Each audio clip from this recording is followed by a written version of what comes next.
Salam sejahtera, Anda bersama saya Sabinus Saribun untuk berita Borneo Today TV malam ini.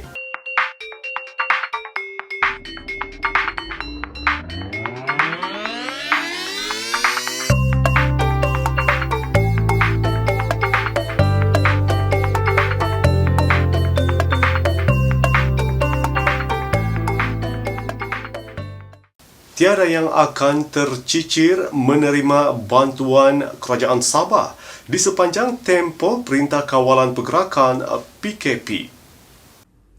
Ketua Menteri Datuk Seri Panglima Haji Muhammad Syafiee bin Haji Abdal mengarahkan Pusat Arahan Sabah COVID-19 untuk terus memantau dan mempercepatkan pengagihan bantuan kerajaan Sabah menerusi pakej bantuan COVID-19 Sabah agar dapat meringankan bebanan rakyat sepanjang Perintah Kawalan Pergerakan PKP ini.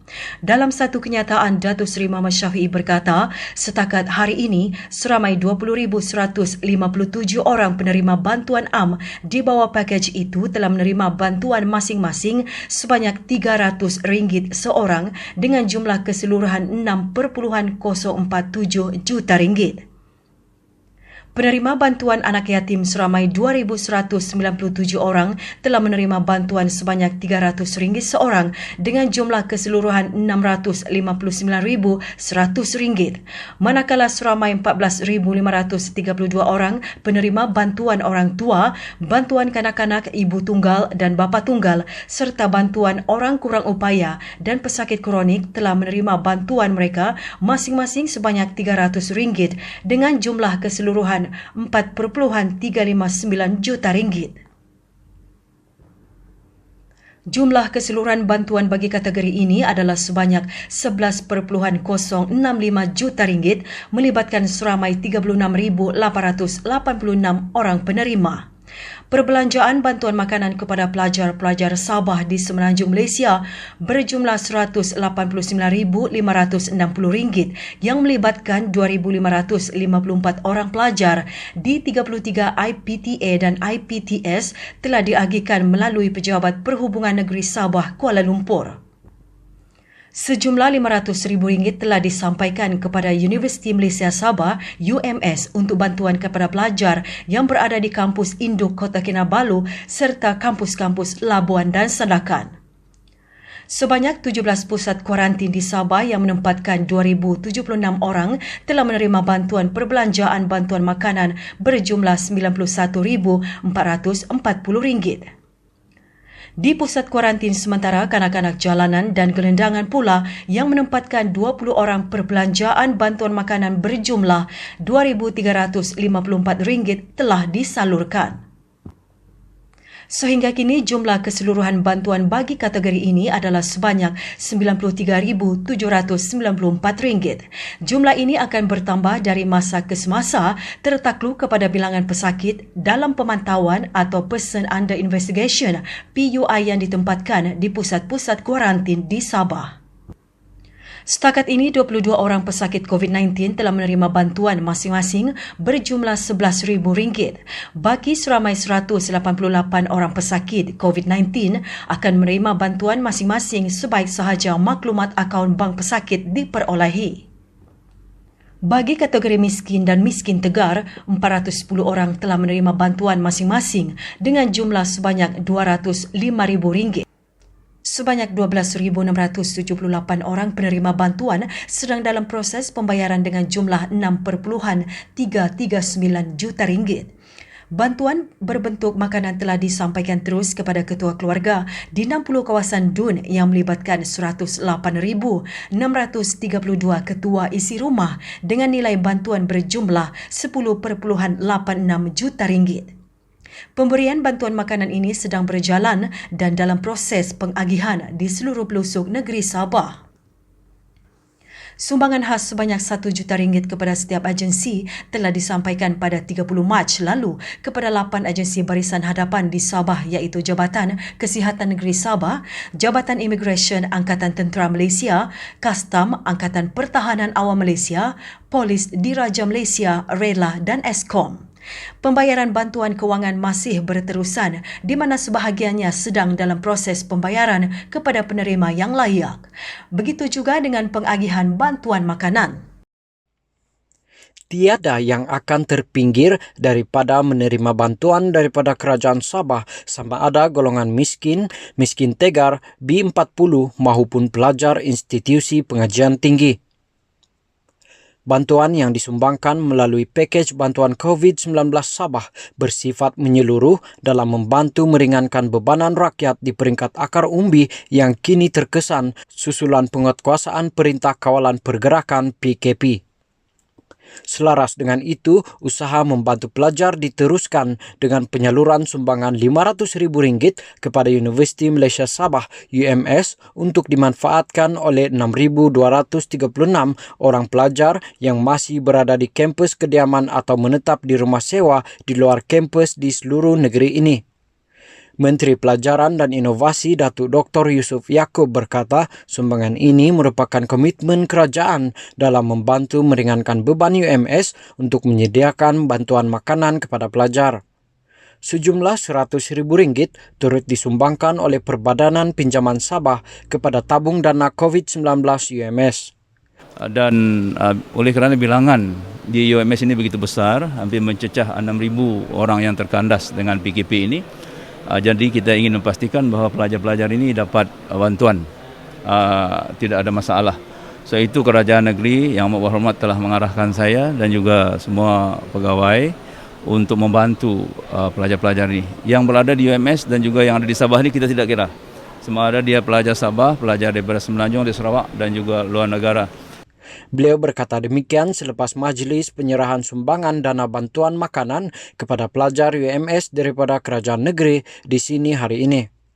Selain UMS, kerajaan negeri turut membantu pelajar Sabah di Universiti Institut Teknologi Mara UiTM Sabah, Politeknik dan Institut Pendidikan Guru serta kolej-kolej swasta.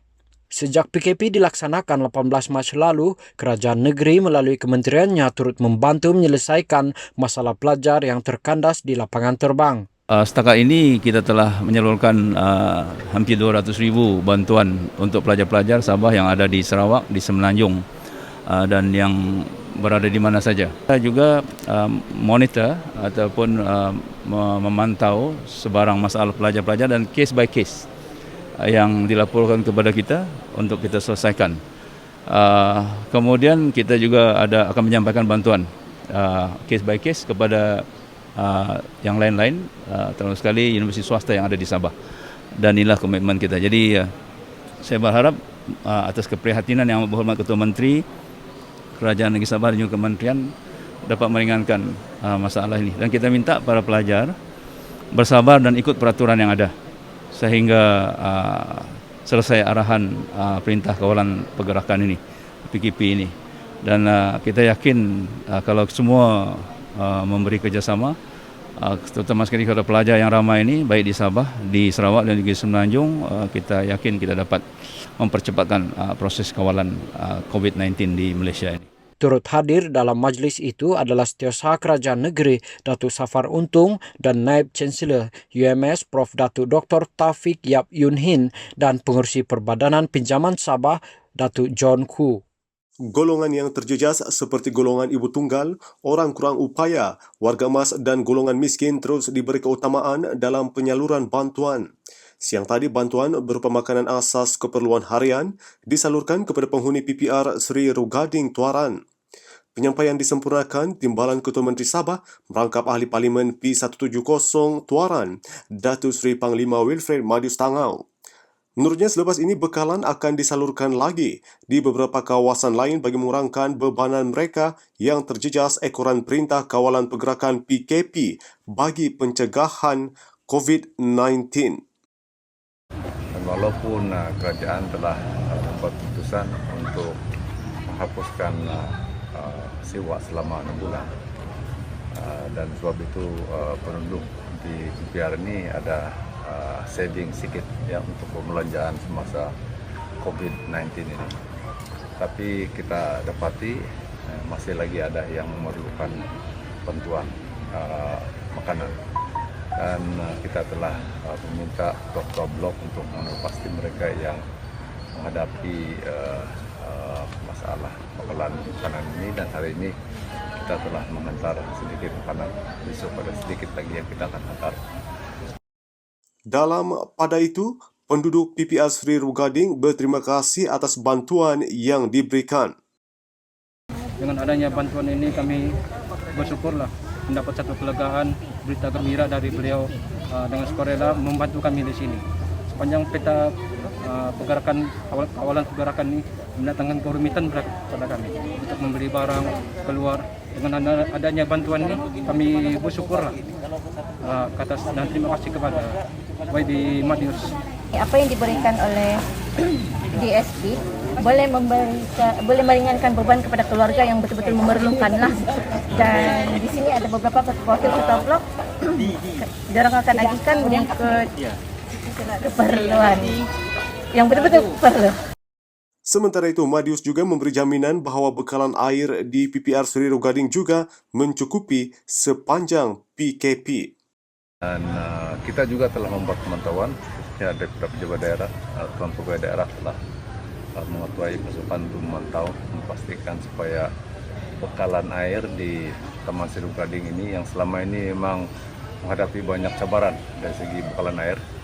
Dan sepanjang MCO ini kita telah pastikan yang bekalan air tidak terputus. Hadis sama, Pegawai Daerah merangkap Pengerusi Majlis Daerah Tuaran Muhammad Sofian Alfian Nair. Universiti Malaysia Sabah UMS menerusi Institut Penyelidikan Bioteknologi dijangka menjalankan ujian pengesanan COVID-19 bermula pertengahan bulan ini. Naib Chancellor UMS Profesor Datuk Dr. Taufik Yap Yun Hin berkata, Jabatan Kesihatan Negeri Sabah telah meminta bantuan UMS untuk menjalankan ujian COVID-19 dan hasil perbincangan makmal UMS telah bersedia untuk menerima sampel untuk diuji. Kita sudah ada kaki tangan yang terlatih sebab kita memang ada kemudahan makmal dan peralatan yang sedia ada dan tidak akan menambahkan kos kepada universiti. Beliau berkata demikian ketika ditemui selepas majlis penyerahan sumbangan dana bantuan makanan kepada pelajar UMS daripada kerajaan negeri di sini hari ini. Taufik berkata UMS amat menghargai sumbangan yang diberikan Ketua Menteri melalui kerajaan Sabah itu. Katanya sumbangan itu akan dapat membantu menyediakan bantuan makanan kepada 6,236 pelajar UMS di seluruh Sabah. Ia termasuk 1,155 pelajar di kampus UMS Labuan, 223 pelajar di kampus UMS Sandakan dan 1,842 pelajar yang bukan penghuni di premis yang disewa sekitar Kota Kinabalu. Beliau berkata sumbangan daripada Kerajaan Sabah dan Perbadanan Pinjaman Sabah itu amat bermakna dan dihargai dalam membantu meringankan bebanan pelajar. Sementara itu, sukarelawan UMS yang kami temui tidak menjadikan alasan risiko terdedah kepada jangkitan COVID-19 untuk tidak menghulurkan bantuan.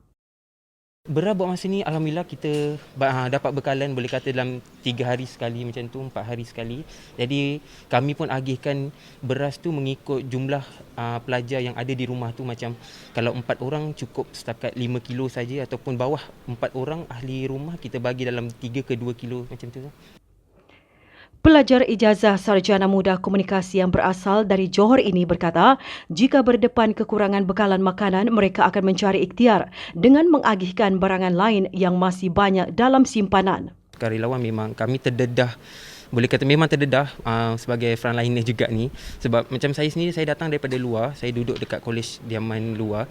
Jadi hari-hari saya akan keluar untuk datang ke UMS, terdedah dengan suasana atau outbreak COVID-19 ni. Jadi pertamanya itulah kami memang menitik beratkan dari segi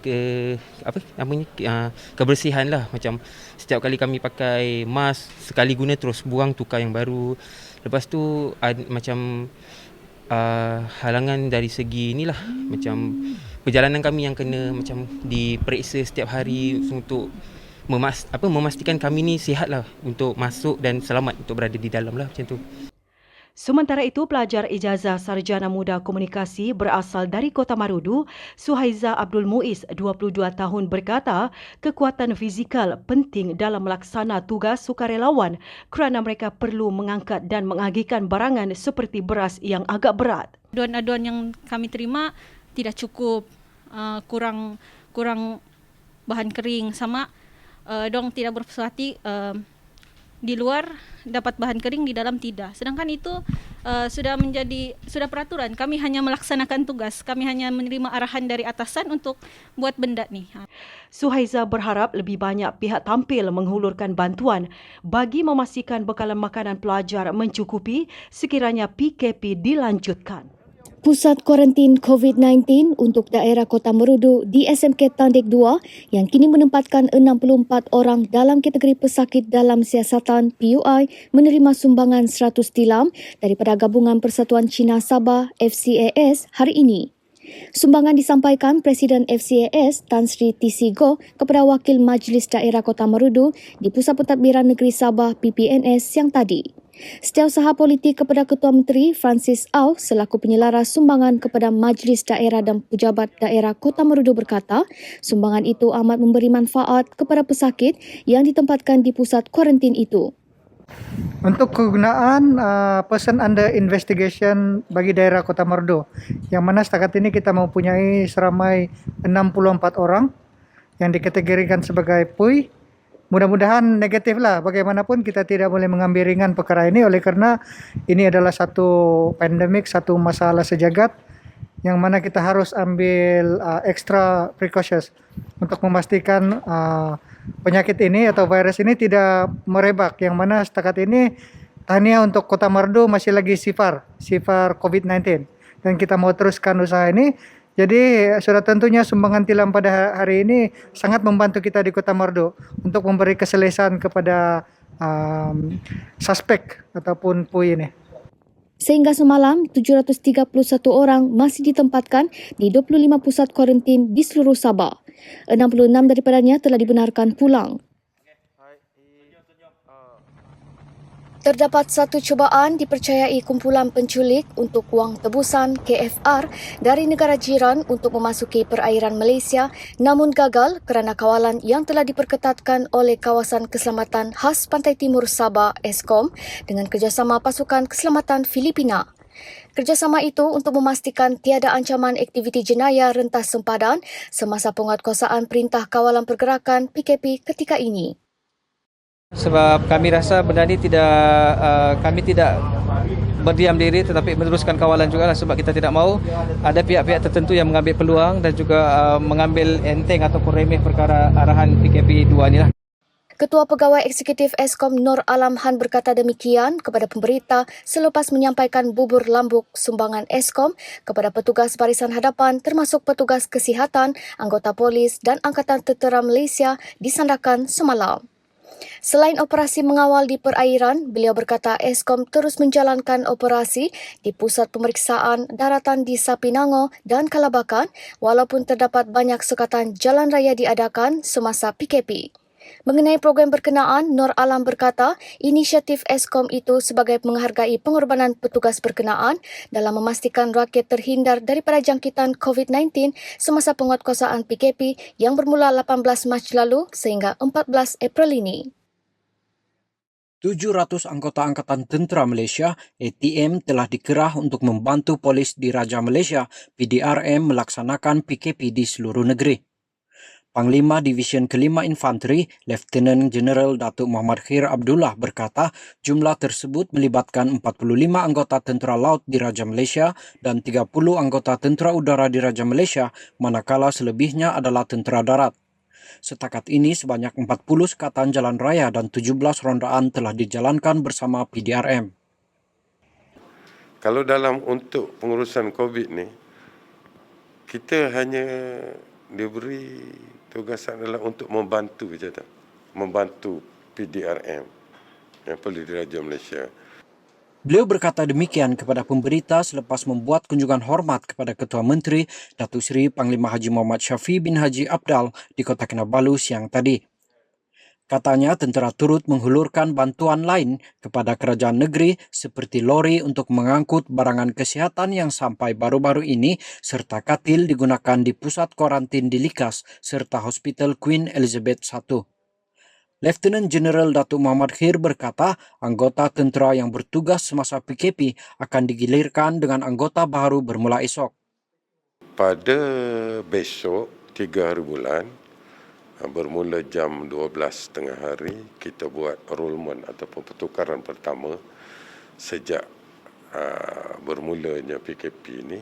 Selama 2 minggu kita tukar fresh troop baru bermula pada besok. Dan bermula pada besok, kita akan penambahan dia tempat tu sama, masih lagi 40. Cuma kita ada pertambahan daripada Tentera Laut Diraja Malaysia seramai 70 orang lagi yang akan memberi bantuan di sebelah di daerah Sandakan, ya, daripada Tentera Laut Diraja Malaysia. Dan kita tengok untuk fresh troop untuk round yang kedua, PKP yang kedua ini, mereka akan bertugas sehingga 14 lah. Kita tengok sampai 14. Sekiranya ada, kita kata, penambahan ataupun pengisytiharan lain, kita tengoklah bagaimana keadaannya. Dan we are ready. Ya, Tentera Darat, ATM ready di negeri Sabah ni untuk kita atur gerak seberapa banyak dan seberapa ramai we are ready untuk membantu PDRM. Mengulas kunjungan hormat beliau ke atas Ketua Menteri, katanya ia bertujuan untuk memaklumkan tentang persaraannya secara wajib bermula esok. Tujuan kunjungan hormat saya ini kepada ke atas Ketua Menteri Sabah adalah untuk memaklumkan kepada beliau bahawa saya akan menyerahkan jawatan saya sebagai Panglima 5 Division yang menjaga negeri Sabah ini kepada pengganti saya pada besok, pada 3 hari bulan secara rasminya, iaitu Major General Datuk Hafizuddin bin Jantan. Dan beliau akan mengambil alih tugas saya sebagai Panglima 5 Division, yang mana saya akan mula bercuti dan seterusnya menjalani kursus peralihan dan menamatkan perkhidmatan saya lah bersara secara wajib setelah lebih 41 tahun berkhidmat dalam Angkatan Tentera Malaysia.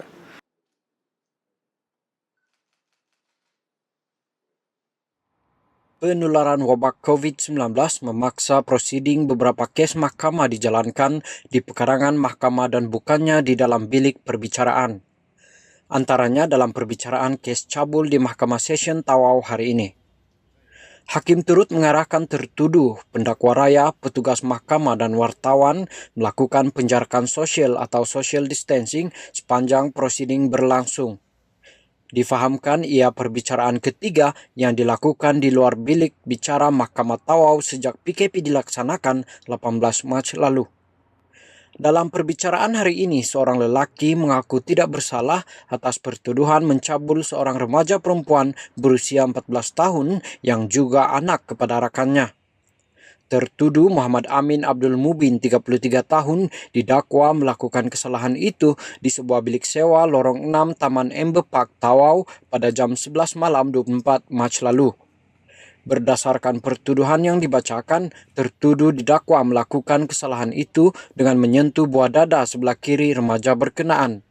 Sehubungan itu, tertuduh didakwa mengikut Seksyen 14-E Akta Kesalahan Seksual Kanak-Kanak 2017 yang memperuntukkan hukuman penjara tidak melebihi 22 tahun dan boleh dikenakan sebatan. Hakim Awang Kerisnada tidak menawarkan jaminan terhadap tertuduh selain menetapkan 11 Mei depan sebagai sebutan semula kes.